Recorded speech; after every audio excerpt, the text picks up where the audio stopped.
I'm tired of talking about it. You're tired of hearing me talk about it, but the time has officially come. Get ready, folks, because Jonathan Kuminga is preparing to take the qualifying offer. Whether it's now, whether it's tomorrow, whether it's in 2 weeks before the training camp begins for Golden State and that qualifying offer deadline is reached, Jonathan Kuminga is going to be back with the Golden State Warriors on a 1-year, $8 million deal. No trade clause, and he will be off the team as an unrestricted free agent in 2026. We're going to break all this down, latest reports in just a moment. But first, make sure you are subscribed. It's free to subscribe here at Warriors Today by Chat Sports, and we are fast approaching our next milestone of 98,000 subscribers. So if you want free, informative, entertaining Warriors content every single day, then subscribe to Warriors Today by Chat Sports. All right, Monte Poole of NBC Sports Bay Area, one of the biggest Warriors insiders, had this to say. Kuminga signing the qualifying offer remains the anticipated outcome. The deadline to do so is October 1st. Meanwhile, Al Horford and the rest of the veterans in Golden State's waiting room are quietly pleading for clarity. Oh,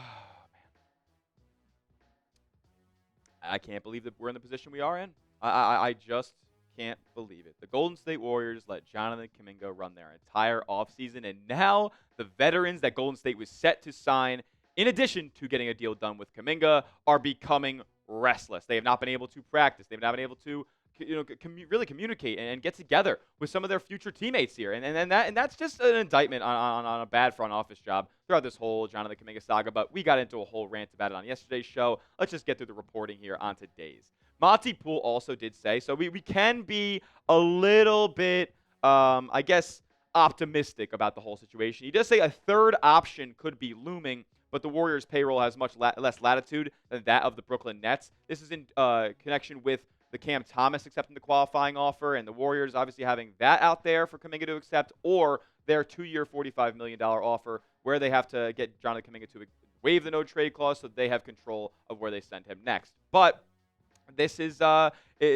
third option where the Warriors could meet in the middle. It exists, but how likely is that? I think it's pretty low at this point, and the Warriors are to blame. Like this is it.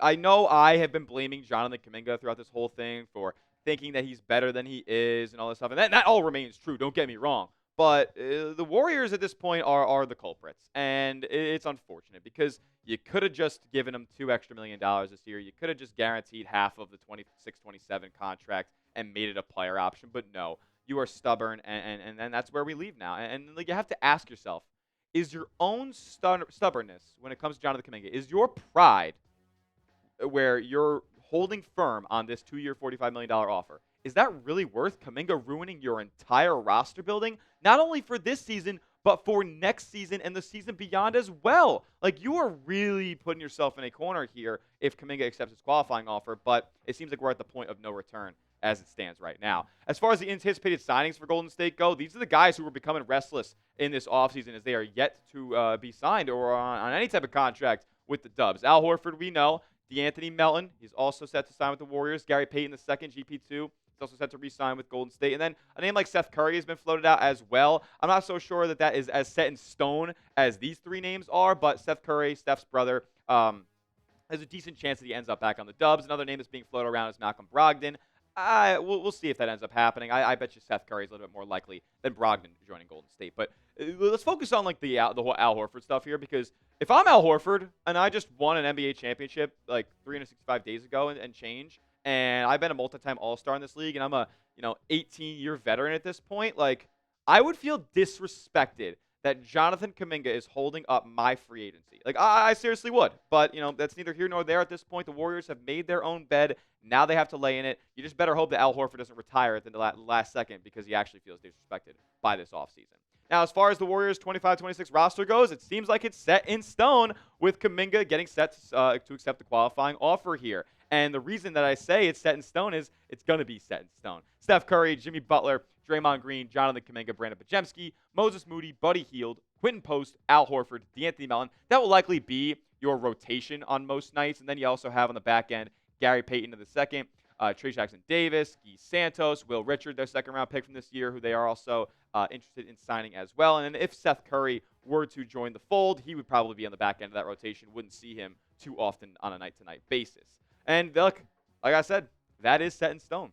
Because with Jonathan Kuminga accepting the qualifying offer, there's a no-trade clause, which means he has all the trade veto power. However, if a team were to trade for Jonathan Kuminga or try to, and he were to veto or to waive the no trade clause and accept a deal with that team doesn't even have his bird rights to make a big offer in free agency next offseason. So it literally makes no sense for a team to want to go out and try to trade for Jonathan Kuminga if he's on the qualifying offer. And the Warriors, in that case, for a guy who can put up, double-digit points a night, they're not going to trade him away on an $8 million value. They're going to just try to roll the dice and see what they can do on the court this year. And then that trickles down into next season. Your biggest trade asset is off the block. He's off. It's done. You have $55 million committed to Jimmy Butler. You got like $60 million committed to Steph. You got $20 million committed to Draymond. And then after that, everybody's making less than $10 million on this roster, not named Jonathan Kuminga. And he will join that fold if he accepts the qualifying offer. So you can't make any trades to help raise the ceiling of the roster you've put in front of your stars. And then next free agency comes around, and are the Warriors going to have like a max slot of some kind open because they let Jonathan Kuminga go? No! They're not going to be able to get anything done in free agency next offseason. And they're not going to be able to get anything done in a trade unless they trade away like Moses Moody and Buddy Hield, which has held up the Jonathan Kuminga trade this offseason. So it doesn't seem like they're in the business of doing that either. This is a disaster, and it's just unfortunate for Steph, man, because to disrespect a top 10 player that's ever walked the planet, it's malpractice at its finest. I'm sorry, but that roster can't win a championship. I don't really know what you want me to say. Like, Jonathan Kuminga held this thing up. And he could be a complimentary basketball player, but he doesn't want to be that. He's a guy who goes into business for himself. And we're going to talk about how that mentality and what Jonathan Kuminga actually does in the basketball court is going to trickle down into this season that has a lot of uncertainty as far as his rotation role. Are you a Jonathan Kuminga fan, though? I want to ask you genuinely. Are you a Jonathan Kuminga fan? Y for yes, N for no. Let me know in the comments section.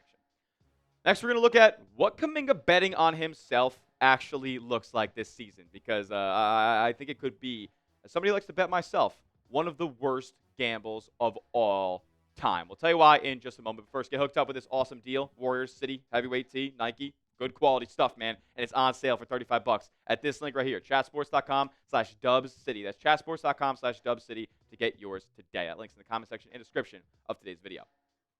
All right, Evan Giddings of the 95.7 The Game. He hosts the Warriors pre- and post-game show on the radio. Had this to say, and like I could have said this myself, but I just want you guys to hear it from someone else so you don't think I'm just some sort of crazy person running around. He says that we don't know what Jonathan Kuminga's prove-it deal is going to look like because he doesn't determine how much he plays. Steve Kerr does not have to play him. Day one, he's not a starter for this team.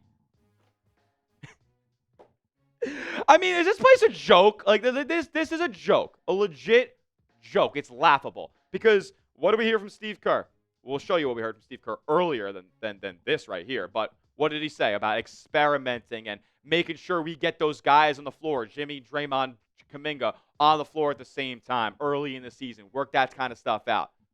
That shit's not going to work. None of those guys are floor spacers, and Kuminga goes into business for himself, gets tunnel vision. At least with Jimmy Butler and Draymond Green, those guys who we know aren't elite floor spacers, they do so much more on the basketball court. Draymond is an elite facilitator. Jimmy Butler is an elite facilitator, and both of them play top-end defense. Kuminga does neither of those two things. So it's just he's the odd man out. It's unfortunate, but that's the reality of the situation that we're in. And Kuminga, he's probably digging his own grave with this whole thing because the history of accepting qualifying offers is not good. In 2024-2025 for the Golden State Warriors, the best version of that team did not feature Jonathan Kuminga. The best version of the Golden State Warriors last year was when they traded for Jimmy Butler, they started playing Quinn Post a little more, and Kuminga was sidelined with a sprained ankle. That is the best version of the Warriors we saw last year. That is the team that we saw that was on a 63-win pace. What happened when Kuminga got back in the fold? Shit kind of crumbled. And then he looked off Steph. And then Steve Kerr DMP'd him. And then they looked better again. Unreal that people can't put that together. I can't imagine Jonathan Kuminga playing 30 minutes a game this year. What would behoove Steve Kerr into playing Jonathan Kuminga 30 minutes a game this year? It is nothing that he's done in his career to this point that has signaled that Kerr should play him 30 minutes a night. And remember what Steve Kerr said to Tim Kawakami way back when.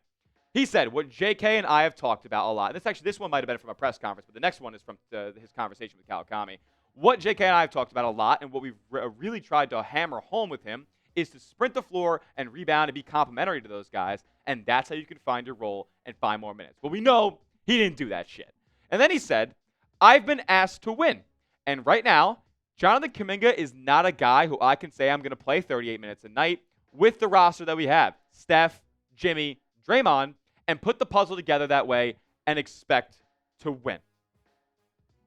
What makes you think that Steve Kerr's moved off of that stance this offseason? He said in his exit interview that he had to get Jimmy and Kuminga and Draymond all on the floor at the same time. He was getting peppered by media members asking that specific question. But when you get him in a room and you actually just chop it with him for a little bit, he knows damn well that this best version of this Warriors team does not feature Kuminga on the court. More from Kawakami himself here. The head coach does not believe that this is how you get better by having Jonathan Kuminga back on the team. I think we could say that. Steve Kerr, has not said those words, but I do not believe that they can say playing 28 minutes even of Jonathan Kuminga makes them better.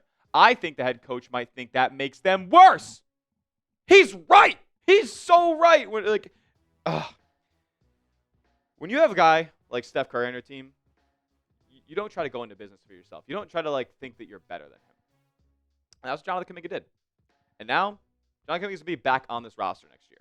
And that means Steve Kerr is going to have to coach in handcuffs. Because Joe Lacob is going to be peppering Kuminga to get out there on the floor. Steve Kerr's going to be forced to play him. I don't think he's going to be forced to play him 30 minutes, but in those 15 to 20 that he plays, 15 to 25, I'm very curious to see what the end result is when he comes off of the floor. Where do the Warriors finish in the Western Conference standings? I think the roster is set for the most part. I mean, who knows? Things could get absolutely wild here over the last 3 weeks before training camp. Where do the Warriors finish in the West standings? What spot do they earn? Do they even make the playoffs with this roster? Let me know what you guys think down in the comment section. And make sure you are subscribed to the channel. That will do it for today's edition of Warriors Today by Chat Sports. This Kuminga stuff is really racking my brain right now. Really just hope it gets out of the way soon. But we will have you updated with everything that we hear. Subscribe, turn those notifications on. We'll see you guys in the next one. And as always, let's go Dubs.